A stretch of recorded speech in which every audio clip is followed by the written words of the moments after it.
For Monday Mortgage Minute with your hosts, Tom McNamara and Bruce Woodburn.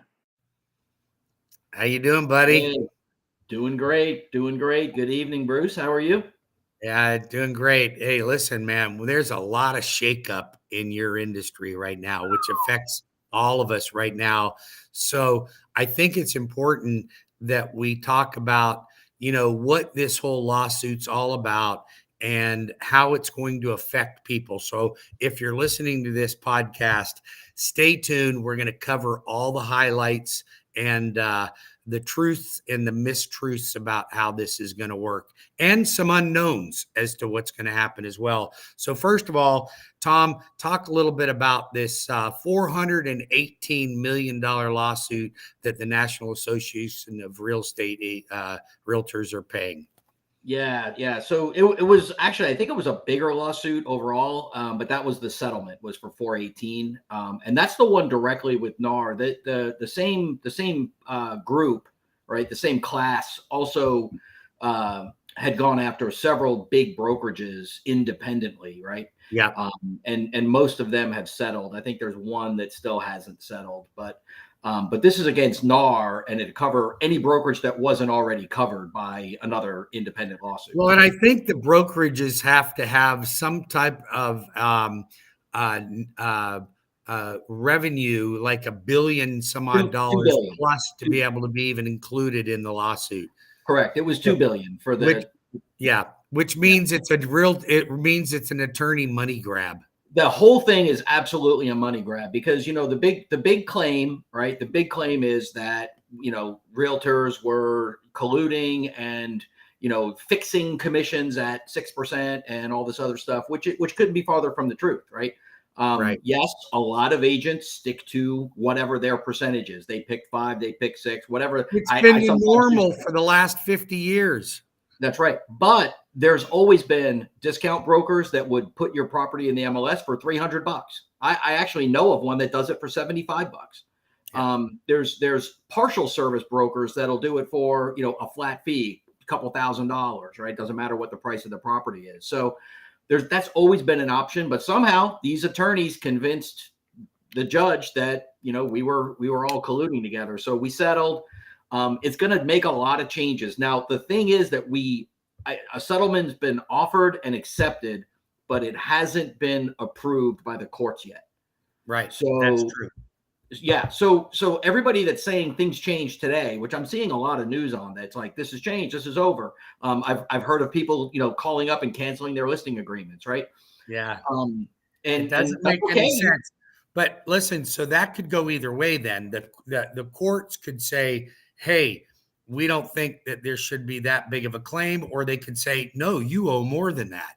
There's no way that we know what's going to happen with that. Or it could be the money's fine, but they may want to change some of the agreement as far as the forced changes that are coming down. Right. Right. So, and, we've already talked about the Department of Justice could just wipe the whole thing out, or say it's not going, or make it go forward to an actual court case. You never know. Right. But if it's accepted by the courts, it doesn't take effect until mid-July. And yeah, well, if that's mid-July, when do realtors start having to change their compensation or rewrite contracts? Are they going to have to do that now? Yeah. So actually, our brokerage this week has several different company-wide Zoom calls, right, going over a lot of that about how they see it happening. The Florida Association of Realtors is going to have to come together and change every single contract. Every contract is going to have to be changed. Listing agreements. Do you mean the contract? Do you mean the contract or the listing or buyer's agent agreement? All three. Those are all contracts, right? A listing agreement is a contract. It's a contract to list your property. But is there anything in our FAR contract that does it even talk about the compensation? It doesn't specifically, and it's going to have to now. Or if it doesn't inside the actual FAR contract, there's going to have to be a rider added, because it's always been that the offer of compensation is in the MLS. And if you read through the offer agreement, it references back to the MLS offered compensation. Well, that's Right. no longer going to be, they're not even going to let you put compensation. Even if the seller wants to give compensation to the buyer's agent, we're no They longer can't. allowed to advertise it.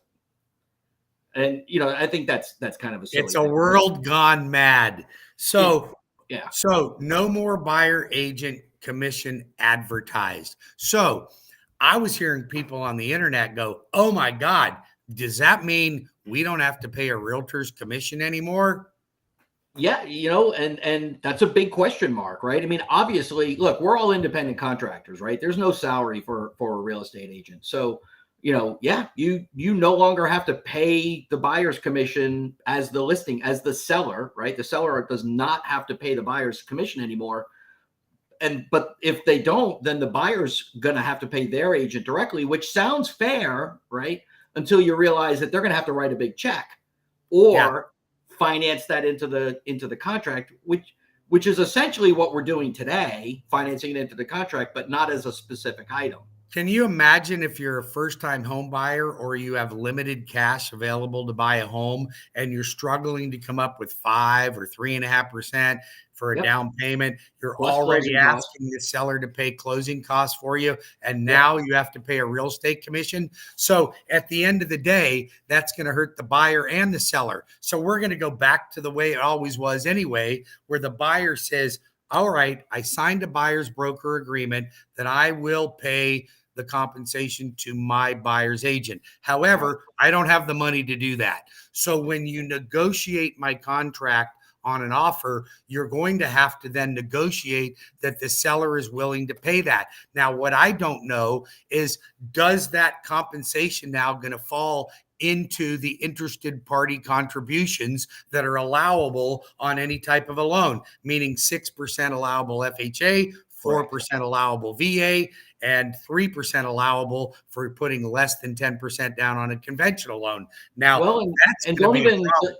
Yeah, that's a huge problem. And don't forget the other, really big problem. And I love how our government, one side of the government doesn't talk to the other, because correct me if I'm wrong, but a VA buyer is not allowed to pay any fees whatsoever to anybody.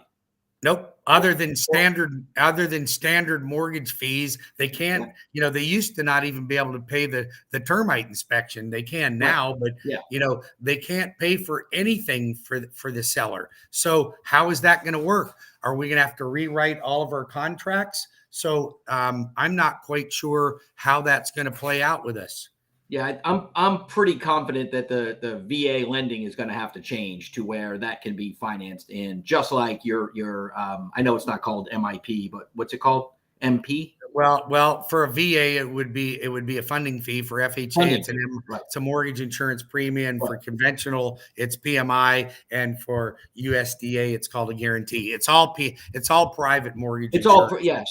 So, but I think the VA funding fee is allowed to be rolled into the loan. So it's possible it could be a small change to just say, hey, you can roll in real estate commissions too, right? Yeah, but think about this. You got a buyer and you say, hey, look at Mr. and Ms. Buyer. I pre-qualified you for $350,000.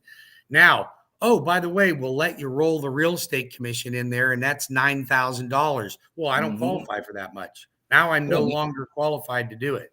Now you're 340, Now you're, So so you're going to have to make an adjustment, and it's going to end up being back the way things were anyway. So here's my point.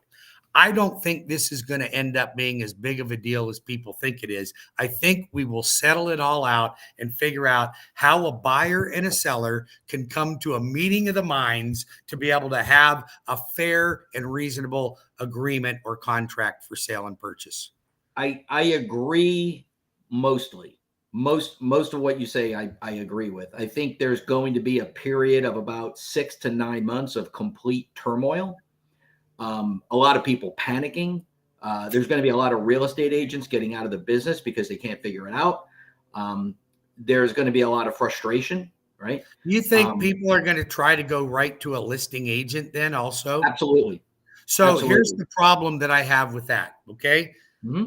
Listen, listing agents have a fiduciary responsibility to the seller. There's the one that's hired them. So now if the buyer's got to go to the listing agent, now you truly don't have dual representation. That's not really anything. Okay. Well, and keep in mind here in Florida, you can say here in you Florida, do. we're allowed to do transaction broker and not represent either side, right? But some states you can't do dual agency at all. No, you can't. No, you can't. But at the end of the day, do I have a buyer's agent that's going to fight for my transaction? No, you'll have nobody to fight for you to do anything. I mean, Bruce, you know, just last week, you and I had a transaction where the buyer ended up in a situation, right? Things changed, their circumstances changed. They ended up in a situation, and I negotiated not only canceling the contract, but canceling it with no penalty and getting her all of her EMD money back. Now, if I was the listing agent, I may not have done that. You would have never done that. You'd have never done that. You would have no reason to do that unless you were just super kind and wanting to help them out. Yeah. But contractually, there would be no obligation. But well, right my now, obligation would actually be to not do that, and the seller would have had to been the one to have the heart and decide to do it. Absolutely. But right now, you have a responsibility to the buyer to make sure that you're doing the best you can to represent them. So it was actually your obligation to try to fight for that earnest money deposit back, but there'd be no reason to in the future.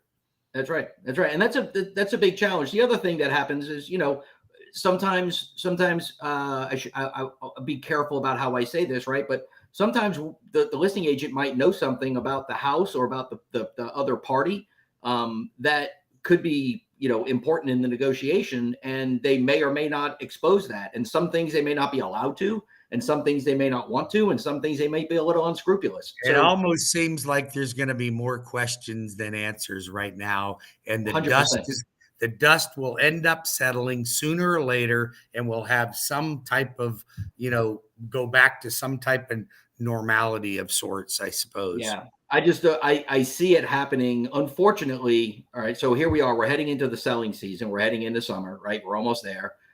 It was getting ready to be a great summer. I know it, right? I can feel it happening. And now there's going to be a lot of questions, turmoil, wasted energy, just wasted energy, right? Worrying about things. I mean, you know, I'm in plenty of Facebook groups with real estate agents that are just panicking like the sky's falling and the world's going to spin apart. And you know, it's probably not going to happen, but it's going to screw up the summer. At a minimum, it's going to take more energy to do everything we've always done. And then at the end of the day, we're going to have to relearn a whole new system or a majorly modified Why system. couldn't they just leave it well enough alone? You know, United States has the best MLS system in the entire world. Other countries have tried to emulate it, and they have not been able to copy it. It's been so perfect. They just literally got in there and threw a monkey wrench into it. It's these attorneys and their money grab. This isn't going to help anybody other than the attorneys. So. Yeah, no, I don't think so. I don't think it'll help anybody, but you know, it is what it is. So listen, here's what I'm going to do. Like I said, let's wrap this up. Yeah. So we've got meetings all week long about this. I'm sure I'm going to get a lot of information. I'm sure over the next month or two, I'm going to get more and more information. I'll continue to share it. We'll get an update out on this every week. And we'll keep all you listeners up there updated on what the results were and how that's going to affect you. My advice to you is don't worry about it if you're a consumer. We'll get through this, and it won't be any different for you, because at the end of the day, when you're negotiating a contract, you can either accept or reject the way the offer is, and you can negotiate it any way you want, just like you always have been able to. Absolutely. That's right. I got to run, brother. It's been a great day. Have a great day yourself.